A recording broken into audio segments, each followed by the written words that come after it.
La Comisión de Deportes de la Cámara de Diputadas y Diputados recibió hace un par de días a unas representantes de la ANJUB, la Asociación Nacional de Jugadoras de Fútbol Femenino, quienes dieron a conocer a este grupo parlamentario las dificultades que se han generado para implementar la normativa que profesionaliza el fútbol femenino, para conversar de esto y también de los avances que se han logrado en estos últimos días. Tomamos contacto con el presidente de este grupo parlamentario, el diputado Roberto Arroyo. Diputado, ¿cómo está? Gracias por acompañarnos.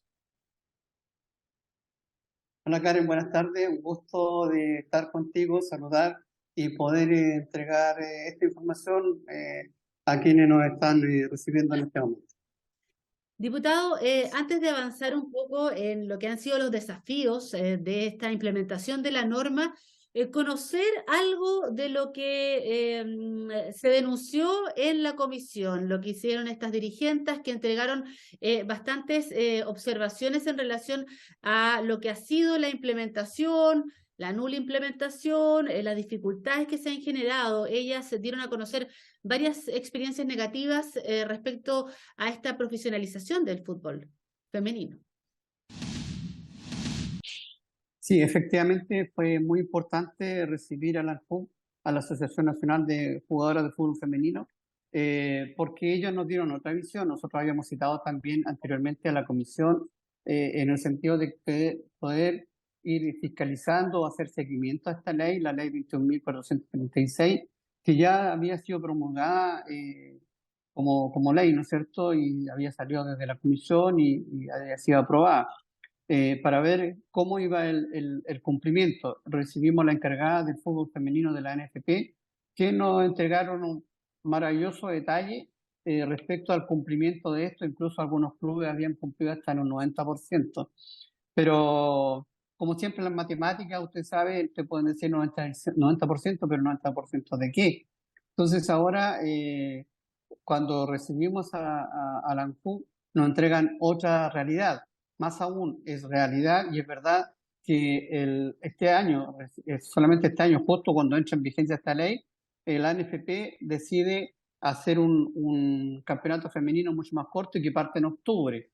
Por lo tanto, toma una interpretación, a mi parecer y a mi juicio, no soy quien para emitirlo, pero sí soy una persona que puede emitir también un juicio, a mi juicio un poco mañosa o arbitraria, en el sentido de decir que debe este cumplimiento del 50% en el año 2023 empieza desde octubre, de cuando comienza el campeonato, ¿ya?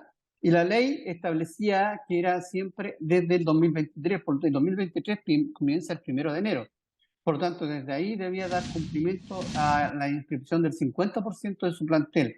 Está la interpretación también para mí, de alguna manera antojadiza, de que es solamente aquellas que ya cuentan con un contrato consideradas profesionales. Por lo tanto, si tú tienes solamente la mitad con contrato, la otra parte no va a estar incorporada en esta ley. Entonces, hay cosas que tienen que estar muy bien claras y definidas en la ley. Y esto lo zanjó la Dirección del Trabajo. Ya, justamente el día del 8 de marzo, el Día Internacional de la Mujer, porque la intención de esta ley, el espíritu de esta ley, es equiparar la cancha. No hay una igualdad en cuanto, y muy por dispar, en cuanto al sueldo que recibe una mujer profesional del fútbol femenino, dado que también los ingresos del fútbol femenino todavía son menos, pero nosotros queremos generar las condiciones para que esto vaya también mejorando y nivelando la cancha para ellas, porque muchas mujeres no se pueden dedicar al fútbol de manera profesional y solamente a eso, sino que tienen otras labores, otros trabajos y además tienen que dedicarse a este deporte, distinto a lo que pasa con el hombre en que se dedica a entrenar 100%, ¿no es cierto?, a su profesión, siendo esta su profesión, por algo se me dice que son profesionales. Entonces, para dar una gradualidad, para que no fuera tan de golpe, se hizo la ley de manera gradual, siendo el 50% del año 2023, el 75% al año 2024, para llegar al 2025 con el 100% de las mujeres con un contrato. No estamos hablando de un contrato de millones, como los que tienen a lo mejor algunos jugadores del fútbol profesional, diferenciados dependiendo cada uno su pase y su valor, sino que tratar de ya empezar con eliminar esta precarización que existía en el fútbol femenino. Y de hecho también fuimos de alguna manera un poco más blando, por decir, en la ley que elimina o prohíbe la publicidad de casas de apuestas en los eventos deportivos, especialmente en el fútbol, que es donde más se da. Recordemos que incluso tener un campeonato de ascenso que se llama Campeonato de Ascenso Betson, que es una de las casas comerciales. Y vemos hoy día a los clubes deportivos aún con publicidad en sus camisetas. Y lamentablemente eso hace que el fútbol de alguna manera no sea tan transparente como queremos o deseamos. ¿Por qué? Porque une a la apuesta con el objeto de la apuesta.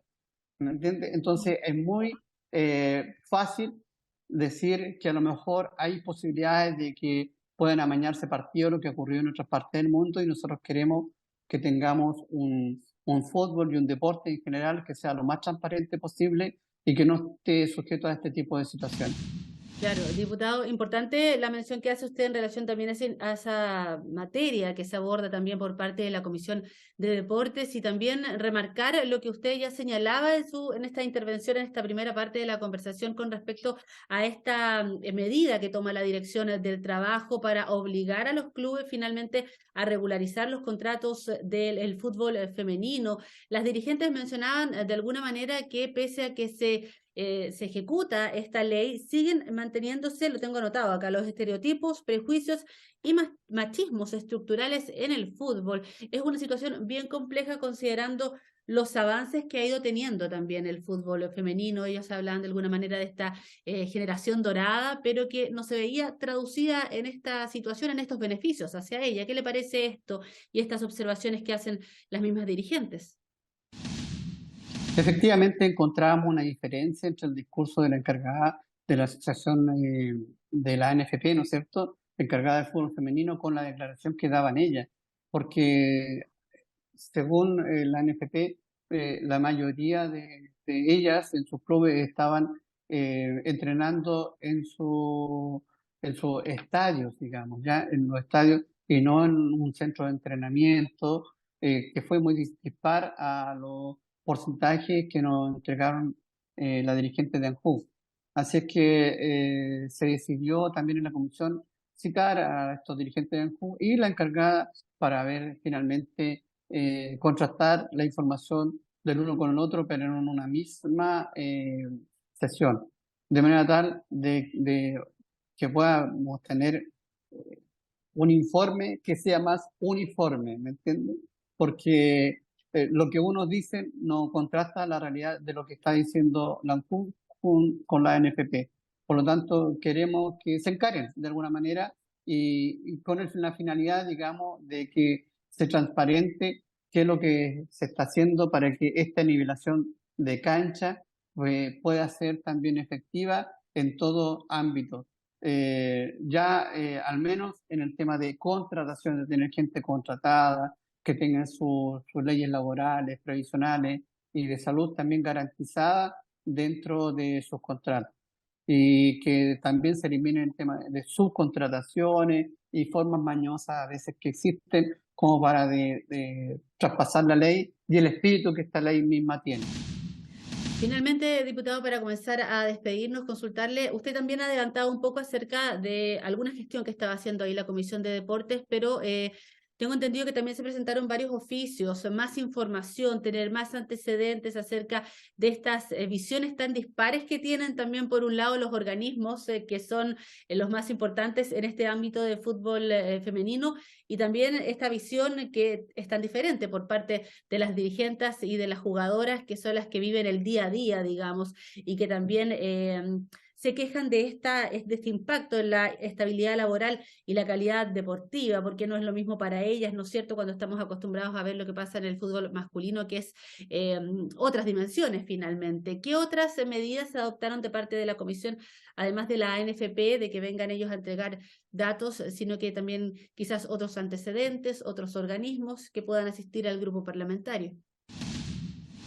Sí, efectivamente también está la idea de varios otros parlamentarios que presentaron la idea de tener a otros invitados pero la idea nuestra en general es tener seguimiento especialmente de todas las leyes y especialmente esta que nos parece muy relevante para ver el cumplimiento de las normas que exige esta ley. Así hemos enviado también los oficios a la misma Dirección del Trabajo, que ya emitió su dictamen, que en el fondo obliga a los clubes, ¿no es cierto?, de fútbol y a las sociedades anónimas deportivas a regularizar los contratos que tienen en sus planteles. Por lo tanto, creo que vamos bien encaminados, que a pesar de que cueste un poco, porque esta es una lucha importante, el querer nivelar la cancha y que también tengan las mismas oportunidades de ejercer y que sea también una profesión de tal manera, al igual que los hombres tengan las mismas oportunidades. Darle como al revés, ¿no es cierto? No esperar que el fútbol femenino sea rentable, sino en generar las condiciones para que realmente el fútbol femenino en el futuro sea rentable. Muy bien, diputado Arroyo, las impresiones, la conversación que tuvimos entonces con el presidente de la Comisión de Deporte, el diputado Roberto Arroyo, quien gentilmente ha conversado con nosotros acerca de estas observaciones que presentan dirigentes de la ANJUP, jugadoras de fútbol femenino. Diputado, quiero agradecerle la gentileza de la conversación y estos puntos de vista que tiene también la comisión y las medidas que pretenden tomar para ir haciéndole seguimiento, como usted dice, a esta norma. Muchas gracias.